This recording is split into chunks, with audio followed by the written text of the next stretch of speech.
информиран, че тази година за първи път имаме 9 населени места, в които работим. До този момент максимум беше 6. Освен градовете София, Пловдив, Стара Загора, Лом, Брацигово и село Доганово, където работихме миналата година. Тази година имаме още 3 населени места. Върнахме се във Варна, където от 2012 година не бяхме работили. Започнахме работа в Панагюрище, в село Разлив, което е до Правец. Надявам се, в София започнахме да работим с нова група бенефициенти. До този момент работихме изцяло с хора от институции. Тази година започнахме работа и с хора, които живеят в лоши условия. Конкретно, момчетата, които са днес на пресконференцията, след това ще имате възможност да разговаряте с тях, те са от квартал Факултета в София. Така, сега ще дам думата на Ива Караиванова, за да анонсира подновяването на договора. Благодаря. Тази година на мен се падна голямата чест от името на Теленор да обявя продължаването на партньорството с Отбора на надеждата. Всъщност от самото начало, мисля, че беше декември 2011 година, когато Виктор за първи път дойде при нас, ние повярвахме в социалната значимост на тази кауза и от тогава насам вече повече от 3 години той и екипът му показват, че безапелационно постигат всички цели, които са си поставили. Не само като спортни резултати, но и това, което всъщност за нас е много по-важно, именно, че десетки младежи в неравностойни положения успяха да станат по-дисциплинирани, по-отговорни, по-самостоятелни и всъщност да намерят сили в себе си да променят своята съдба. Тук е моментът да благодаря на Виктор и на целия екип за големия ентусиазъм и професионализъм, с който вършат работата си, защото без тяхната амбиция постоянно да развиват проекта нямаше да постигнат тези резултати. И затова сме много щастливи, че за 4-та поредна година всъщност ще имаме възможност да подкрепим реализацията на тази инициатива. Бих искала да пожелая успех на момчетата и нямам търпение да науча какви ще са техните успехи през следващата година. Успех на турнирите, на тренировките. Разбира се, всички ще им стискаме палци в Амстердам, но бих искала да им пожелая и успех извън спортното игрище, защото до година се надявам да има повече от тях, които да разкажат своите вдъхновяващи истории. Благодаря. Аз много благодаря на Ива за прекрасните пожелания и за милите думи. Наистина съм много благодарен от факта, че въпреки смяната на политиката на фирмата, ние продължаваме своето ползотворно партньорство вече за 4-та година. Сега ще дам думата на Тереза Маринова, която мисля, че има много на какво да научи нашите момчета. Се надявам лятото да успее да се включи и да им покаже на физическата подготовка как трябва да се проведе. Здравейте и от мене.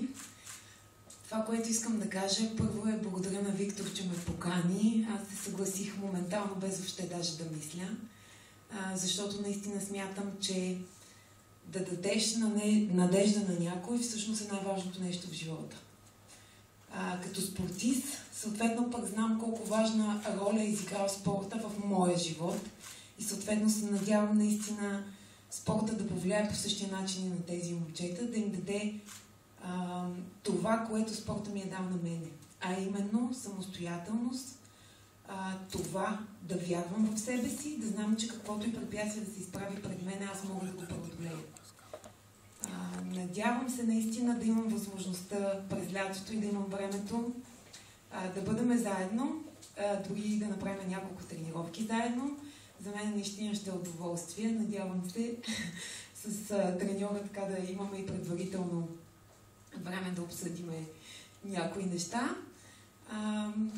Пак казвам, за мен наистина е чест да застана днес тук и да бъда лице на Отбора на надеждата.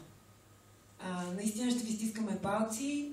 През цялото време ние с Виктор ще държим в контакт контакт. И когато е необходимо, ако трябва, ще бъдем и в агитката и ще ви подкрепяме. Благодаря на Тереза Маринова. Сега давам думата на Атанас Пенев, посланник на отбора на надеждата. Здравейте от мене. Както каза Тереза, наистина е много важно човек да има цел в живота си, която да достигне, независимо от това дали ще бъдете първи или ще бъдете 21 в Амстердам. Самата цел да се състезавате с други отбори, мисля, че ще бъде много важно през следващата година за вас. И това ще ви донесе страхотни изживявания. Ще ви донесе една радост по някой път и така, разбира се, когато се губите, но това е част от играта. Но най-важното е, че ще се научите да играете като отбор. Ще може да разчитате на човека до вас. И казвам го не заради друго, защото 22 години сме двете, още 10 години преди това, ако сметнем и по други групи, винаги съм разчитал на човека до мен. Или както е барабаниста, човека зад мен, който да ни поддържа, всеки един да поддържа другия. И това ще бъде много важно в отборната ви игра. И аз много се радвам, че няма да мога да ви помогна в тренировките, но със сигурност ще креща с пълно дърво в трибуната. Така че и аз ви пожелавам успех и благодаря на Виктор за поканата. Благодаря за милите думи. Сега ще дам думата на старши треньора Младен Христов.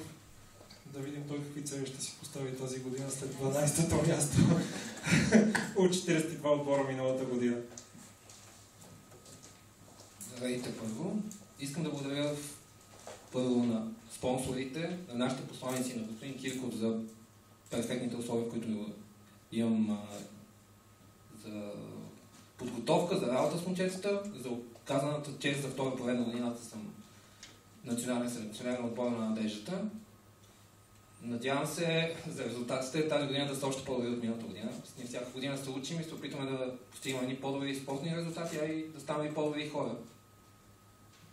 Тази година участват доста повече момчета от предишни години и се надявам наистина резултатите да са отново рекордни за предишните участия, да ги подобряваме всяка година. Това е нашата цел. Момчетата искам да им пожелая да са сериозни, отговорни и само от вас зависи до къде ще стигнем, колко високо ще приключи нашето участие.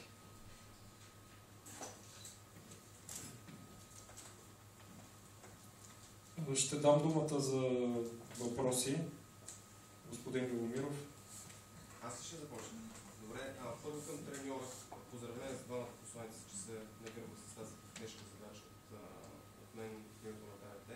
Към треньора, колко ще бъдат селекционните турнири тази година, кога ще бъде сформиран състава?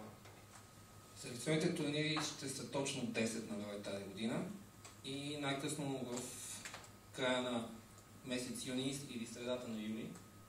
Ние вече ще имаме избран отбор от решен състав на националния отбор, 12 души, които ще тренират в София, ще тренират ежедневно и до заминаването ще бъде определена група от 8 човека. За световното първенство ще пътуват 8 играча.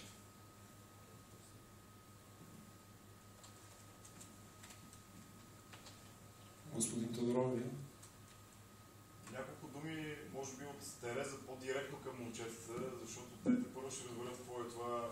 Първо, може би да поусетят и олимпийския дух и най-важното нещо в живота. И второ, как точно ще се повлияят те от това, че един човек, който знае какво е физическа подготовка, може би ще им даде един аванс и на самочувствието, и на издържливостта спрямо далеч по-мощните хора, които съм гледал в предишните световни първенства, че се стоят срещу другите ни национални отбори. Аз единственото нещо, което мога да кажа, първото нещо, стъпвайки на всеки един терен, е, че всеки един състезател преди всичко трябва да вярва в себе си. И преди малко, когато ти каза, че в крайна сметка зависи от тях това какво ще се случи, наистина аз вече смело мога да кажа, защото съм от другата страна и като треньор мога да кажа, неговата работа е до Амстердам, оттам нататък сте вие момчета. И наистина това да се стиковате като отбор, да вярвате в себе си и в човека до вас е може би най-важното нещо. Колкото до физическата подготовка, наистина с каквото мога да бъда полезна, аз пак казах. Силно се надявам да имаме възможността да направим 2-3 тренировки заедно. За мен наистина ще е удоволствие. Още повече, че аз имам един официален матч. Преди много години, но въпреки всичко, наистина ще е удоволствие за мене и да се срещна с всички момчета и разбира се, по време на тренировката, който и да има някакъв въпрос, ще се радвам да отговоря и да съм полезна с каквото мога. Значи имате и покана за участие в някои от нашите турнири. С другия посланик може да се включите, няма нищо против. После тренировките всичко от такъв велик спортист като вас, всичко е добре дошло.